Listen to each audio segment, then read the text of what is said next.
Kita beralih pemirsa ke informasi mancanegara, di mana Vietnam pada kuartal kedua tahun ini mengalami kenaikan 7,72% secara tahunan atau year on year tertinggi dalam 11 tahun terakhir, dan ekonomi Vietnam hingga akhir tahun ini diprediksi tumbuh pada kisaran 5% sesuai target pemerintah.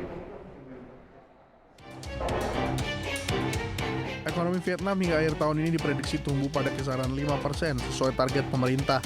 Hal tersebut dikarenakan ekonomi Vietnam pada kuartal kedua tahun ini melesat 7,72% secara tahunan atau year on year dan menjadi yang tertinggi dalam 11 tahun terakhir. Pertumbuhan ekonomi Vietnam tersebut merupakan yang terkuat untuk periode April hingga Juni sejak 2011.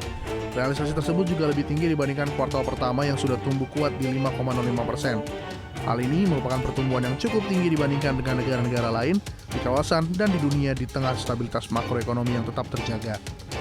Aktivitas pabrik di pusat manufaktur regional tersebut kini telah beroperasi penuh setelah pencabutan restriksi COVID-19 sejak akhir tahun lalu. Pertumbuhan yang kuat pada kuartal ini juga didorong oleh kinerja ekspor yang moncer.